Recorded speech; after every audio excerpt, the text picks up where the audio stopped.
अऊज़ु बिल्लाहि मिनश शैतानिर रजीम। बिस्मिल्लाहिर रहमानिर रहीम। इन्नल्लज़ीना कफ़रू सवाउन अलैहिम अअंज़रतहुम अम लम तुंज़िरहुम ला युमिनून। बेशक वो लोग जिन्होंने कुफ्र किया बराबर है उन पर कि आप उनको डराए या ना डराए, वो ईमान नहीं लाएंगे। As to those who reject faith, it is same to them whether though you want them or you do not want them, they will not believe. নিঃসন্দেহে যিসকলে উপৰোক্ত কথাবিলাক অস্বীকাৰ কৰিছে সেইসকলক আপুনি সতৰ্ক কৰক নকৰক, তেওঁলোকে ঈমান নানে। ختم الله على قلوبهم وعلى سمعهم وعلى أبصارهم غشاوة ولهم عذاب عظيم। अल्लाह ताला ने उनके दिलों पर और उनके कानों पर मुहर लगा दी है और उनकी आँखों पर पर्दा पड़ा हुआ है और उनके लिए बड़ा अज़ाब है। Allah had set a seal on their hearts and on their hearing, and on their eyes is the evil. Great is the penalty they incur. Allah তাআলাই সিহঁতৰ অন্তৰ আৰু কাণবিলাকত মোহৰ মাৰি দিছে আৰু সিহঁতৰ চকুবোৰত আৱৰণ পৰিছে আৰু সিহঁতৰ কাৰণে কঠোৰ শাস্তি নিৰ্ধাৰিত আছে। ومن الناس من يقول آمنا بالله وباليوم الآخر وما هم بمؤمنين। और लोगों में से बाज़ वो है जो कहते हैं कि हमने अल्लाह ताला पर और आखिरी दिन पर ईमान लाया है, हालांकि वह ईमान लाने वाले नहीं हैं। Of the people there are some who say we believe in Allah and the last day, but they do not really believe. আৰু মানুহৰ ভিতৰত কিছুমান এনে আছে যিসকলে কয় আমি আল্লাহৰ ওপৰত আৰু পৰকালৰ দিনৰ ওপৰত ঈমান আনিছোঁ, অথচ সিহঁত মুমিন নহয়, ঈমানদাৰ নহয়। يخادعون الله والذين آمنوا وما يخدعون إلا أنفسهم وما يشعرون। वो अल्लाह ताला को धोखा देते हैं और उन लोगों को जो ईमान लाए हैं, हालांकि वो नहीं धोखा देते हैं मगर अपने आप को, और उन्हें इसका एहसास ही नहीं है। Fain would they deceive Allah and those who believe, but they do not deceive themselves, but they only deceive themselves and realize it not. সিহঁতে আল্লাহ আৰু ঈমানদাৰ সকলৰ লগত প্ৰতাৰণা কৰে, ছলনা কৰে।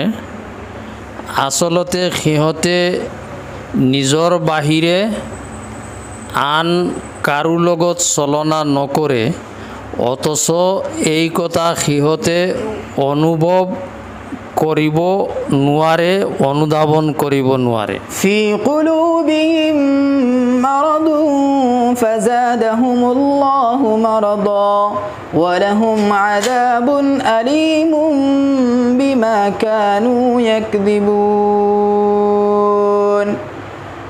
उनके दिलों में बीमारी है और अल्लाह ताला ने उनकी बीमारी को बढ़ा दिया है और उनके लिए बड़ा अज़ाब है इस वजह से कि वो झूठ बोलते हैं।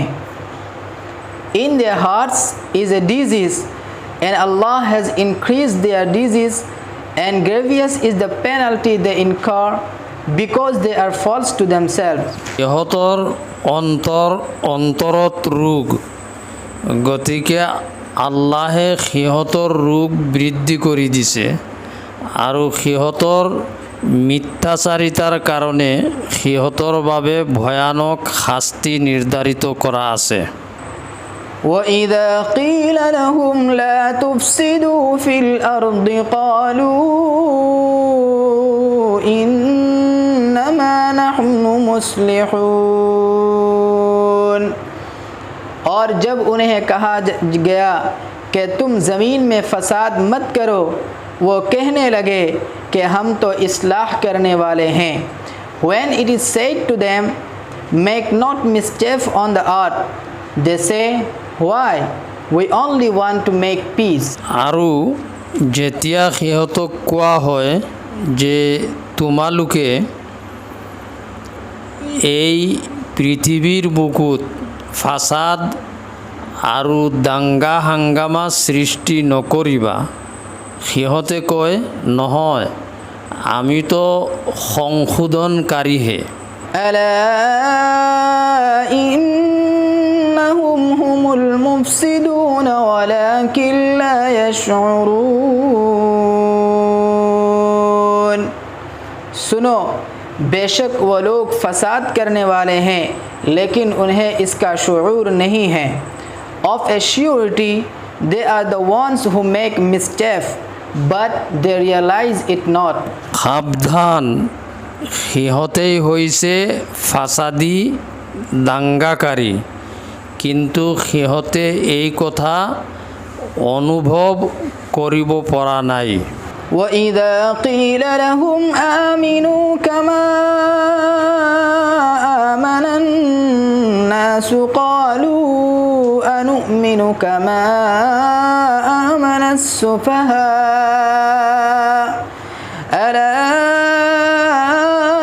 إِنَّهُمْ هُمُ السُّفَهَاءُ وَلَكِنْ لَا يَعْلَمُونَ।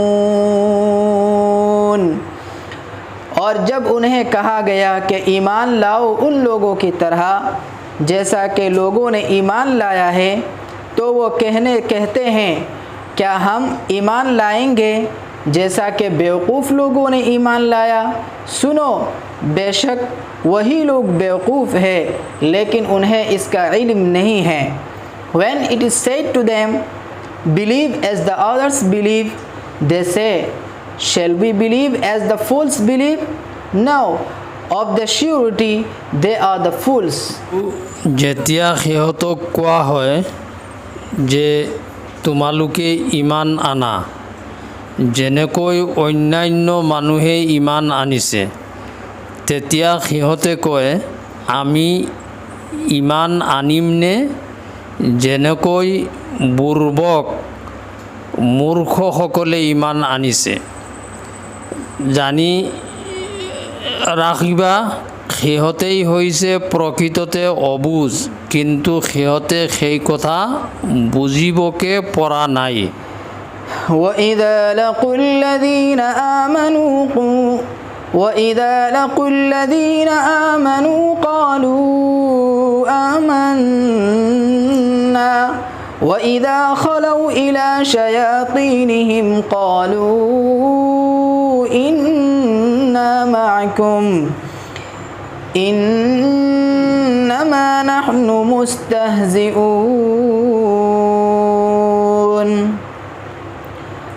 और जब वो उन लोगों से मिलते हैं जो ईमान लाए हैं तो वो कहते हैं कि हमने ईमान लाया है, और जब वो अपने सरदारों के साथ खलवत में मिलते हैं तो वो कहते हैं हम तो तुम्हारे साथ हैं, बेशक हम मजाक कर रहे थे।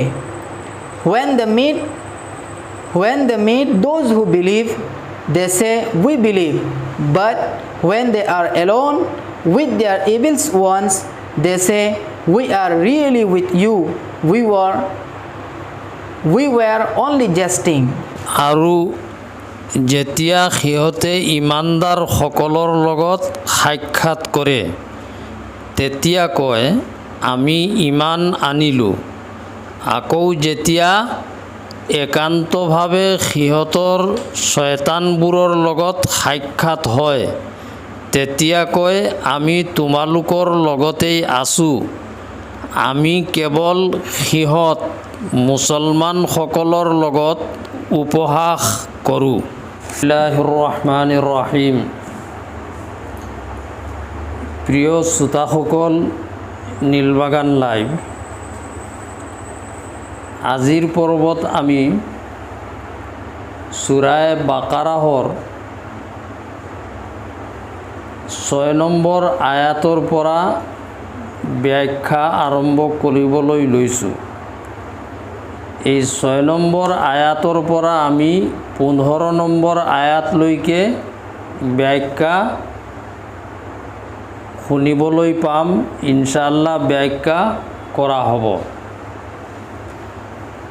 এই সূৰা বাকাৰাহৰ প্ৰথম 5টা আয়াতত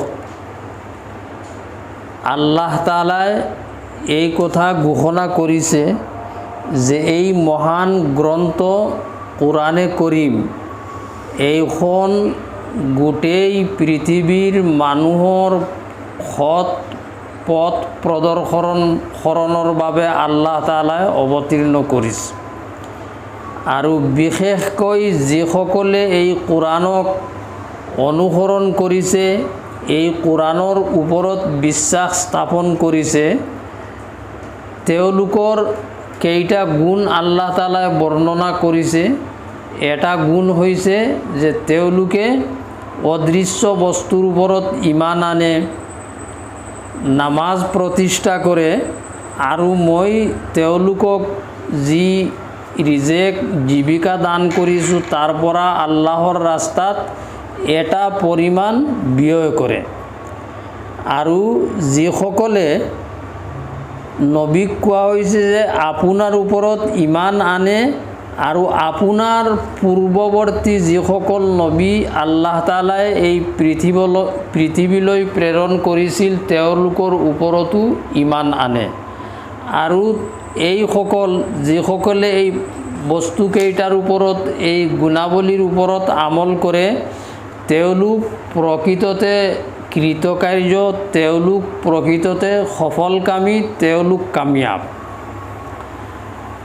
এই 6 নম্বৰ আয়াত ইন্নাল্লাযীনা কাফাৰু সাৱাউন আলাইহিম আনজাৰতাহুম আম লাম তুনজিরুহুম লা ইউমিনুন খাতামাল্লাহু আলা কুলুবিহিম ওয়া আলা সামইহিম ওয়া আলা আবসারিহিম গিশাওয়াহ ওয়া লাহুম আযাবুন আলিম। এই দুটা আয়াতত আল্লাহ পাকে যিসকলে আল্লাহৰ সত্তাক অস্বীকাৰ কৰিছে, ঈমান আনা নাছিল, তেওঁলোকৰ অৱস্থা আল্লাহ তাআলাই এই দুটা আয়াতত বৰ্ণনা কৰিছে। আৰু ইয়াৰ পিছৰ পৰা কাৰ বৰ্ণনা চলি আছে এইটো পিছৰ পৰা আৰম্ভ হ'ব। নবী কৰীম সাল্লাল্লাহু আলাইহি ওয়াসাল্লামৰ সময়ত যেতিয়া কোৰাণ অৱতীৰ্ণ হৈ আছে তেতিয়া যিসকলে কোৰাণৰ ওপৰত ঈমান আনিছিল, বিশ্বাস স্থাপন কৰিছিল, তেওঁলোক হৈছে সাহাবায়ে কেৰাম। তেওঁলোকে ঈমান আনিছে, বিশ্বাস স্থাপন কৰিছে। আৰু তেওঁলোকৰ পৰা কিছুমান মানুহে নবীৰ আহ্বানক তেওঁলোকে গ্ৰহণ কৰা নাই, বিশ্বাস স্থাপন কৰা নাই। গতিকে তেওঁলোকে আল্লাহক অস্বীকাৰ কৰিছে, মুহাম্মদ সাল্লাল্লাহু আলাইহি সাল্লামক অস্বীকাৰ কৰিছে, এই কোৰাণক তেওঁলোকে অস্বীকাৰ কৰিছে। গতিকে তেওঁলোকে ঈমান আনা নাই। এই ঈমান যে আনা নাই সেইকাৰণে আল্লাহে তেওঁৰ নবীক কৈ দিছে যে হে নবী, এই আপোনাৰ সন্মুখত যিসকল অমুছলমান, যিসকলে আপোনাক অস্বীকাৰ কৰিছে, মোক অস্বীকাৰ কৰি আছে, মোৰ সত্তাক অস্বীকাৰ কৰি আছে, সিহঁতৰ ভিতৰত কিছুমান মানুহ এনেকুৱা আছে যিসকল সম্পৰ্কে মই জ্ঞাত যে এইবিলাকে কেতিয়াও ইমান নানে, কেতিয়াও মুমিন হ'ব নোৱাৰে, আপোনাৰ ওপৰত বিশ্বাস স্থাপন কৰিব নোৱাৰে। আৰু আপুনি যদি এইটো বিচাৰে যে এওঁলোকেও আপোনাৰ ওপৰত ইমান আনিব লাগে, মুছলমান হ'ব লাগে, তেন্তে এই বিচৰাটো আপোনাৰ উচিত নহ'ব। কিয়নো এওঁলোক সম্পৰ্কে মই অৱগত জ্ঞাত এওঁলোকে ইমান নানে। হযৰতে ইবনে আব্বাছ ৰাদিয়াল্লাহু তাআলা আনহুৰ পৰা বৰ্ণিত হাদিছ শৰীফত আহিছে, নবী কৰীম সাল্লাল্লাহু আলাইহি সাল্লামৰ ইচ্ছা আৰু তেওঁৰ ইৰাদা আছিল যে গোটেই পৃথিৱীৰ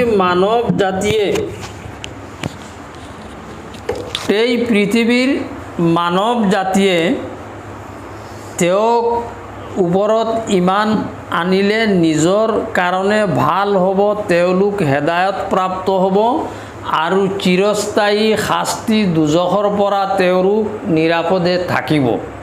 এইটো মুহাম্মদ সাল্লাল্লাহু আলাইহি সাল্লামৰ আন্তৰিক কামনা আছিল, ইচ্ছা আছিল। তেতিয়া এই আয়াত অৱতীৰ্ণ কৰি আল্লাহ পাকে আমাৰ নবীক সান্তনা দিলে আৰু ক'লে যে হে মুহাম্মদ সাল্লাল্লাহু আলাইহি সাল্লাম, আপুনি বিচাৰি আছে যে পৃথিৱীৰ সকলো মানুহে বৰ্তমান যি মানুহৰ সন্মুখত যি মানুহসকলৰ কাৰণে আপোনাক প্ৰেৰণ কৰা হৈছে, তেওঁলোকৰ পৰা সকলোৱে আপোনাৰ ওপৰত ইমান আনিব আৰু আপুনি এইটো বিচাৰে যে ইমান আনি তেওঁলোক হেদায়ত প্ৰাপ্ত হ'ব, সত্য পথ তেওঁলোক প্ৰাপ্ত হ'ব, এইটো বিচাৰি আছে, এইটো কেতিয়াও নহয়। কাৰণ যিজনে ইমান আনিব, এই যিসকলক আপুনি এতিয়া ইমানৰ দাৱত দি আছে, মই জ্ঞাত যে ইয়াৰ পৰা কিছুমানে ইমান নানে।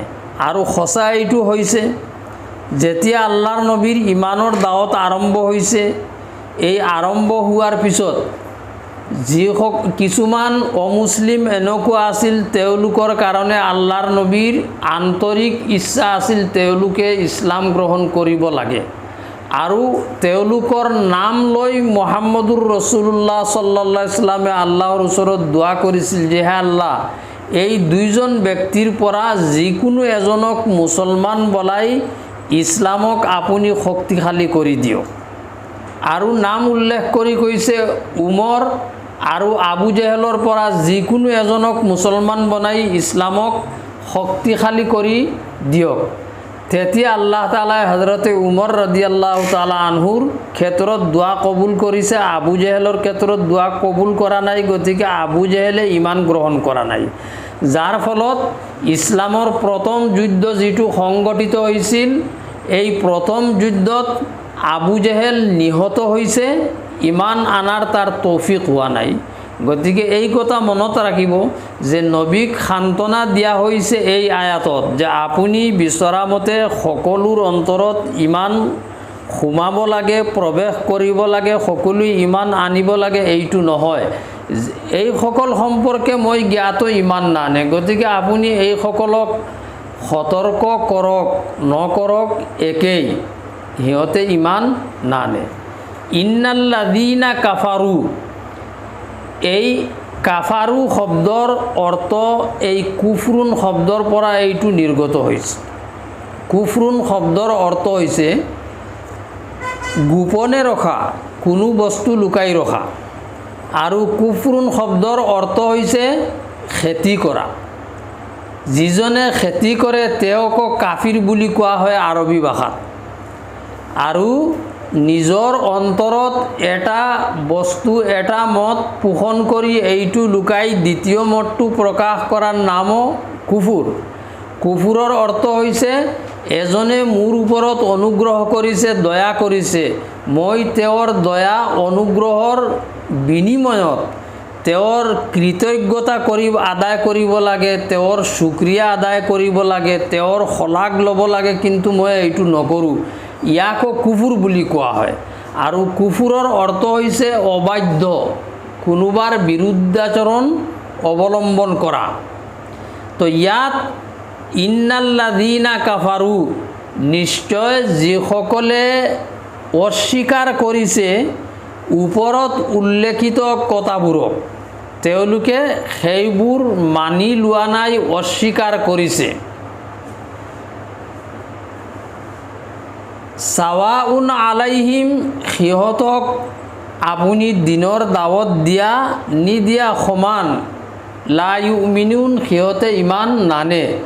কিন্তু ইয়াৰ ভিতৰৰ পৰাও যিসকলক আল্লাহৰ নবীয়ে ইমানৰ দাৱত দিছে বহুতে ইছলাম গ্ৰহণ কৰিছে। ইয়াত খুব গভীৰভাৱে আপোনালোকে লক্ষ্য কৰিব, যিজনে দাৱাতৰ কাম কৰে, ইছলামৰ দাৱত দিয়ে, তবলিগৰ কাম কৰে, তেওঁৰ দায়িত্ব হ'ল তেওঁ মানুহৰ ওচৰত ইছলামৰ দাৱতটো পৌঁছাই দিয়া, আহ্বান পৌঁছাই দিয়া। পৌঁছাই দিয়াৰ পিছত সেই মানুহজনে গ্ৰহণ কৰা নকৰা এইটো তেওঁৰ দায়িত্বত নহয়। যদি গ্ৰহণ কৰিছে খুব ভাল কথা, যদি গ্ৰহণ কৰা নাই তেতিয়াহ'লে যিজনে গ্ৰহণ কৰা নাই তেওঁ নিজৰ ক্ষতি সাধন কৰিছে। আৰু আপোনাৰ ফায়দা কি হ'ব? আপোনাৰ ফায়দা এইটো হ'ব, আপুনি যে এই দিনৰ দাৱাত দিছে, দাৱাত দিয়াৰ কাৰণে যিটো সৱাব আছে এই সৱাবটো আপুনি লাভ কৰিছে, আপোনাৰ নামাই আমালত এই সৱাবটো লিখা হৈছে। গতিকে ইয়াত কোৱা হৈছে নবীক সান্তনা দি যে আপুনি এইসকলক দিনৰ দাৱত দিয়ক, সতৰ্ক কৰক, নকৰক।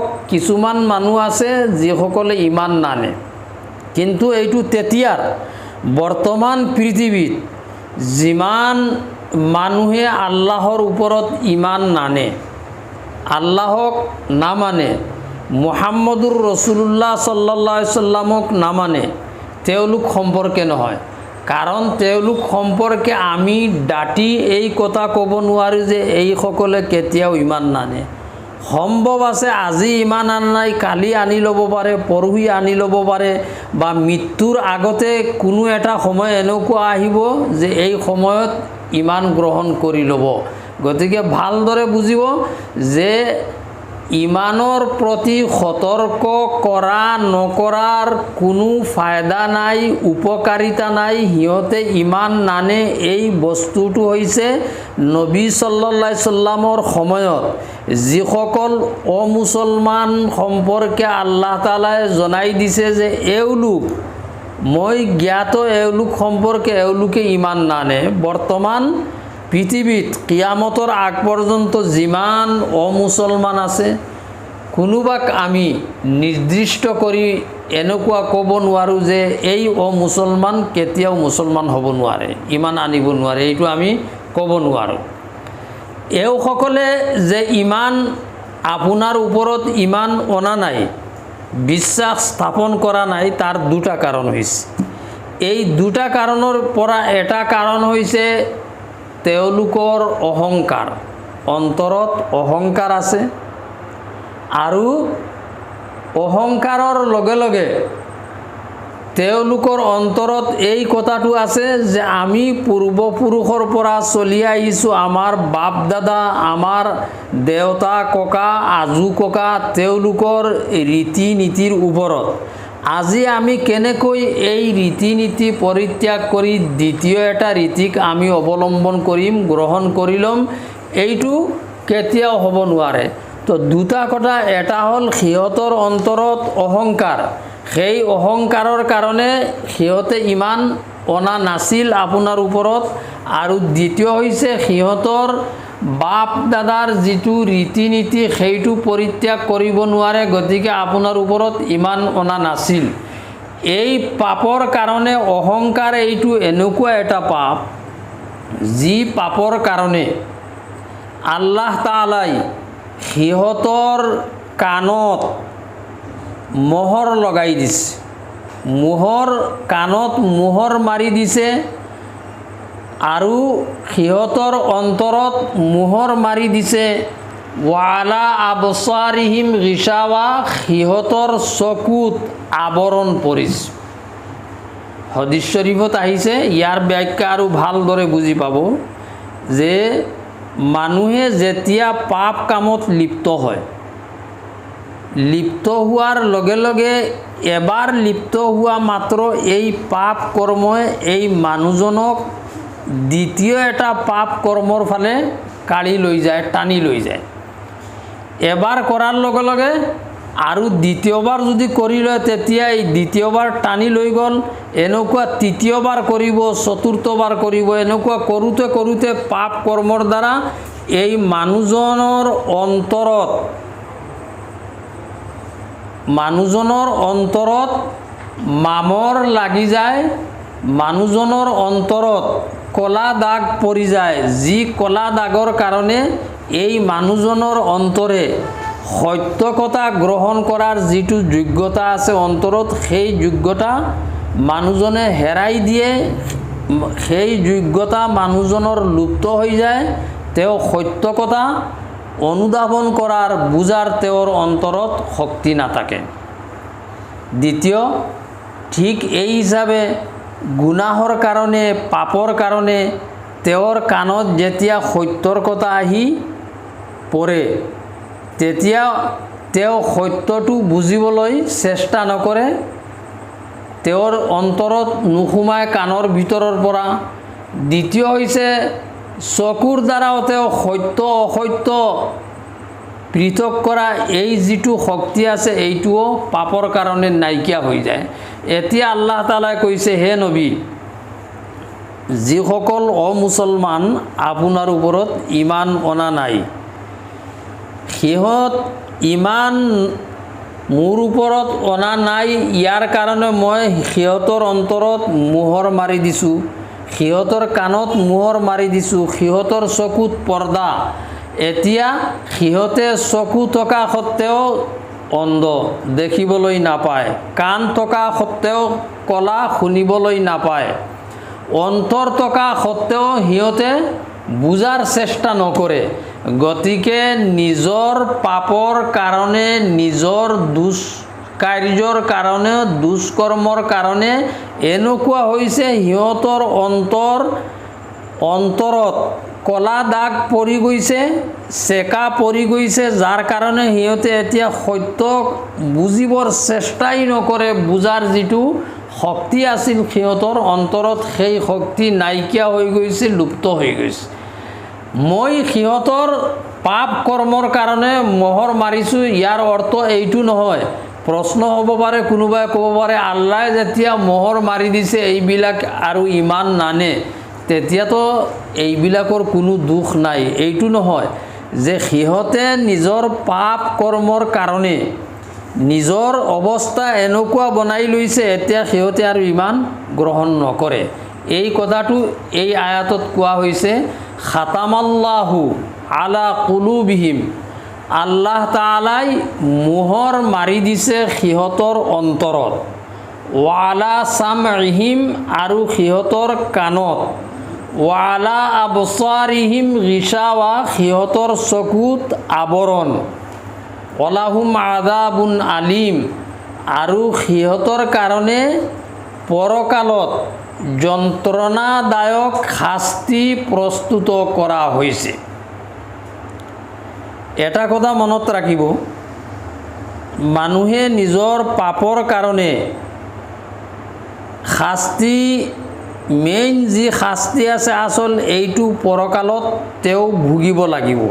কিন্তু পৰকালৰ পূৰ্বে নিজৰ পাপৰ কাৰণে আংশিকভাৱে আল্লাহ তাআলাই মানুহক দুনিয়াত কিছু কিছু শাস্তি প্ৰদান কৰে। এতিয়া এই যিসকল আপোনাৰ সন্মুখত আছে, মুছলমান যিসকলে আপোনাক অস্বীকাৰ কৰিছে, তেওঁলোকৰ পাপৰ কাৰণে আপোনাক অস্বীকাৰ কৰিছে, এইটো পাপ হৈছে, মোক অস্বীকাৰ কৰিছে, এইটো পাপ হৈছে, মুছলমানক তেওঁলোকে হে প্ৰতিপন্ন কৰে, এইটো পাপ হৈছে। এইবোৰ গুনাহৰ কাৰণে তেওঁলোকৰ অন্তৰত ছাই পৰি গৈছে, অন্তৰ কলা হৈ গৈছে, ইমান গ্ৰহণ কৰাৰ তেওঁলোকৰ অন্তৰত আৰু কোনো শক্তি নাই। গতিকে এই দুনিয়াত এটা শাস্তি এইটো হৈছে যে কাণ থকা সত্ত্বেও সত্য কথা শুনাৰ যোগ্যতা নাই, বিবেক থকা সত্ত্বেও তেওঁলোকে ভাল বস্তু বিবেচনা কৰাৰ যোগ্যতা নাই। আল্লাহ তাআলাই এইটো হৰণ কৰি লৈছে, কাঢ়ি লৈছে, লুপ্ত কৰি লৈছে, এইটো দুনিয়াৰ শাস্তি। আৰু আখেৰাতৰ শাস্তিটো আল্লাহ তাআলাই তেওঁলোকৰ কাৰণে প্ৰস্তুত কৰি থৈছে। এই দুই আয়াতত ইন্নাল্লাযীনা কাফাৰুৰ পৰা আৰম্ভ কৰি ওয়ালাহুম আযাবুন আলিম, এই দুই আয়াতত যেতিয়া কোৰআন অৱতীৰ্ণ হৈ আছিল আৰু নবীৰ সন্মুখত যিসকলে নবীক অস্বীকাৰ কৰিছিল তেওঁলোকৰ কথা উল্লেখ কৰা হৈছে।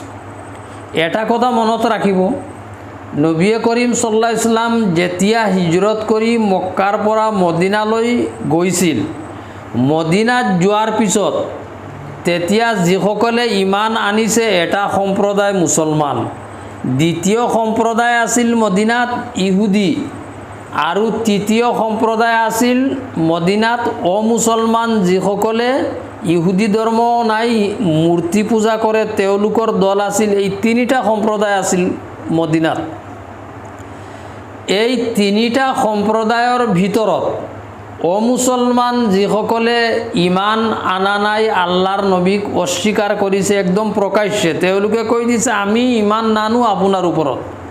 এই তেওঁলোকৰ কথা ইন্নাল্লাযীনা কাফাৰুৰ পৰা আৰম্ভ কৰি ওয়ালাহুম আযাবুন আলিম লৈকে আল্লাহ তাআলাই বৰ্ণনা কৰি দিছে। আৰু দ্বিতীয় মুনাফিক ইহুদি, এই ইহুদিৰ ভিতৰত দুটা দল আছিল। এটা দলে এজন দুজনে ইমান গ্ৰহণ কৰিছে, আৰু কেইজনমান মানুহ এনেকুৱা আছিল ইহুদিৰ ভিতৰত যে এইবিলাকে ইমান গ্ৰহণ কৰা নাই, অন্তৰত তেওঁলোকৰ কুফুৰ, ইমানৰ বিপৰীত কথা অন্তৰত, আৰু যেতিয়া মুছলমানৰ ওচৰত আহে তেতিয়া মুছলমানক কয় যে আমিতো ইমান আনিছোঁ, আমিতো মুছলমান হৈ গৈছোঁ, আমি আল্লাহৰ ওপৰত ইমান আনো, আমি পৰকালৰ ওপৰত ইমান আনো।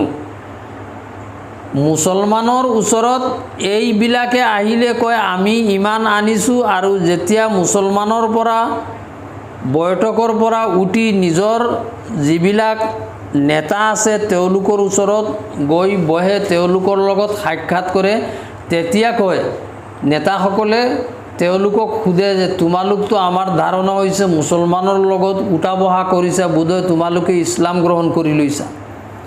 তেতিয়া সিহঁতক কয় তোমালোকে বুজি পোৱা নাই, আমি এই মুছলমানৰ ওচৰত গ'লে তেওঁলোকক কওঁ ইমান আনিছোঁ, ইয়াৰ উদ্দেশ্য হৈছে যাতে মুছলমানে আমাৰ ধন সম্পদ সন্তান সন্ততিক ওপৰত আক্ৰমণ নকৰে, আমাৰ এইবোৰ গোটেইখিনি মুছলমানৰ পৰা নিৰাপত্তাত থাকে, নিৰাপদে থাকে, গতিকে আমি তাত গ'লে কওঁ মুছলমান, আৰু আমি প্ৰকৃততে ইছলাম গ্ৰহণ কৰা নাই, আমিতো আপোনালোকৰ লগত আছোঁ।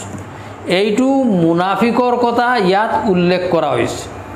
এই মুনাফিক শব্দটো আৰবী ভাষাত নিফাকুনৰ পৰা আহিছে। নিফাকুনৰ অৰ্থ হৈছে কপটতা, যে এজন মানুহৰ অন্তৰত যি বস্তু সত্য এই বস্তুটো তেওঁ গোপন ৰাখে আৰু প্ৰকাশ কৰে যিটো ইয়াৰ বিপৰীত। যেনে এই মুনাফিকবিলাক যেতিয়া মুছলমানৰ ওচৰত আহে কয় আমি মুছলমান হৈছোঁ, কিন্তু সিহঁতৰ অন্তৰত লুকাই থৈছে কি বস্তু? কুফুৰি, ইমান অনা নাই। আহি ইয়াত ব্যক্ত কৰিছে আমি মুছলমান হৈছোঁ, এইটো কপটতা, নিফাক, যে অন্তৰত যিটো আছে ইয়াৰ বিপৰীত প্ৰকাশ কৰাৰ নাম হ'ল নিফাক, কপটতা। তো এই যিটো দুমুখী নীতি মুনাফিকসকলৰ মুছলমানৰ ওচৰত আহিলে কয় আমি তোমালোকৰ লগত, মুছলমানৰ পৰা যেতিয়া নিজৰ মানুহৰ লগত মিলে তেতিয়া কয় আমি তোমালোকৰ লগত। কিন্তু এতিয়ালৈকে স্বয়ং নবী সাল্লাল্লাহু আলাইহি সাল্লামে এই কথাও উপলব্ধি কৰিব পৰা নাই যে এইবিলাকে আমাৰ লগত উঠা বহা কৰিছে, বোধহয় নিশ্চয় ইছলাম গ্ৰহণ কৰি লৈছে। সাহাবাসকলেও এইটো অনুভৱ কৰিছে, ইছলাম গ্ৰহণ কৰি লৈছে, ধৰিব পৰা নাই।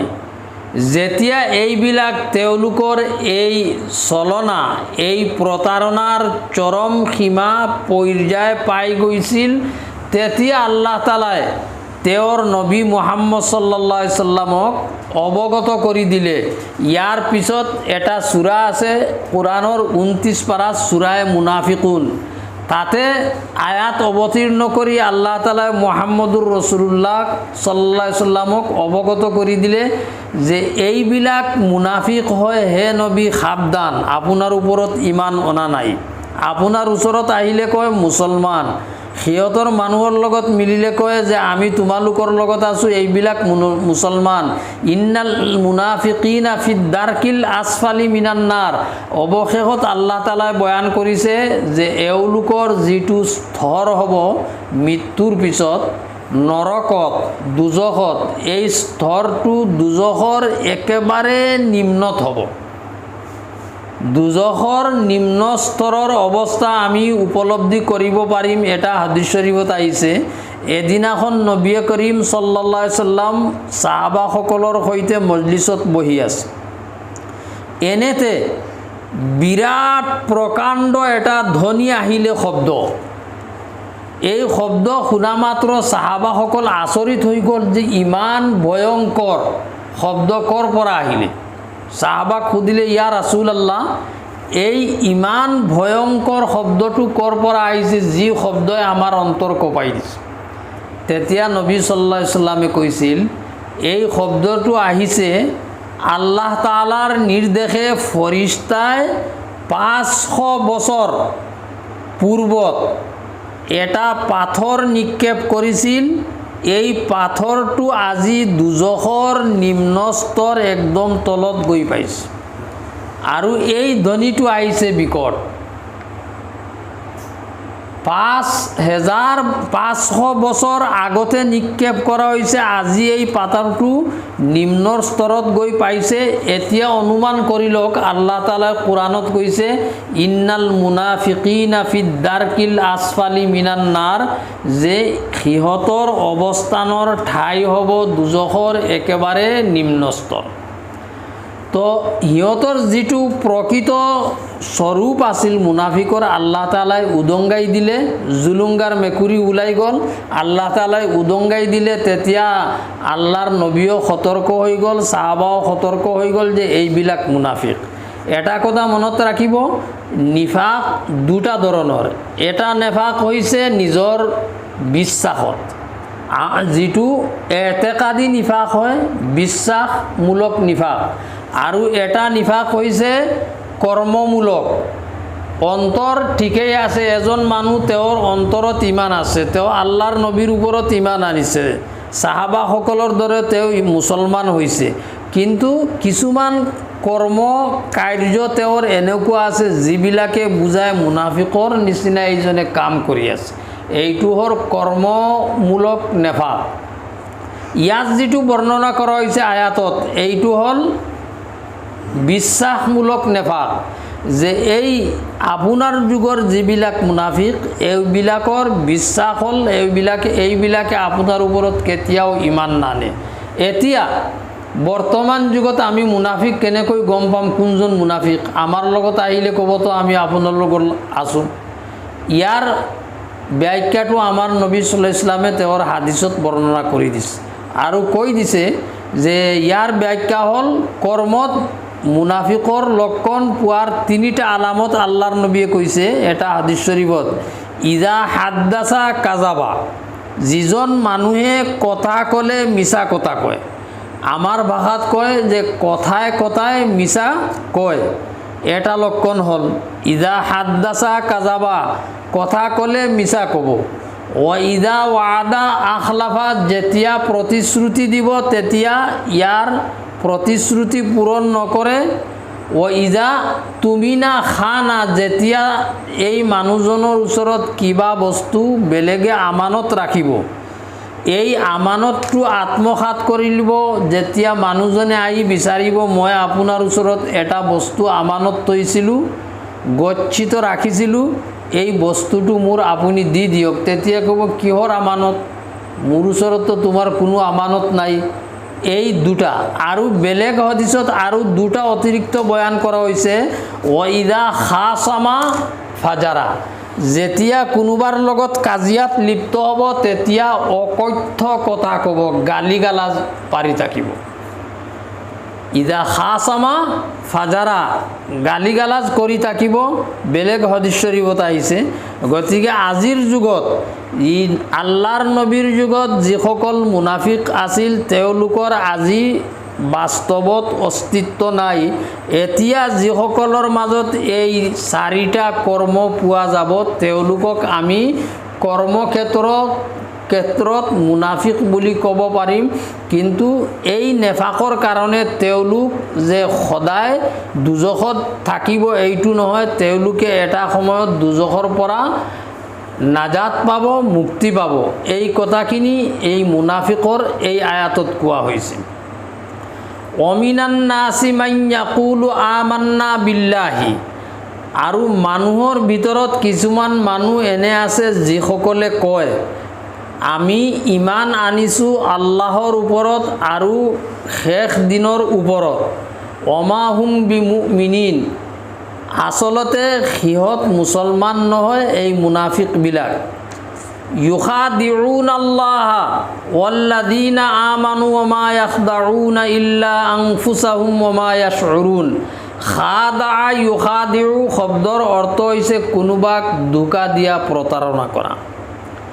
যে ইয়াত মুনাফিকসকলৰ যিটো প্ৰকৃত কৰ্ম আছিল, কাৰ্য আছিল, এইটো আল্লাহ তালাই বয়ান কৰি দিছে যে সিহঁতৰ কৰ্ম কি আছিল। মুছলমানৰ ওচৰত আহিলে কয় আমি তোমাৰ লগত, নিজৰ মানুহৰ ওচৰত গ'লে কয় আমি সিহঁতৰ লগত গৈছোঁ, আচলতে সিহঁতৰ লগত নহয়, আমি তোমাৰ লগত আছোঁ, তোমালোকৰ লগত আছোঁ।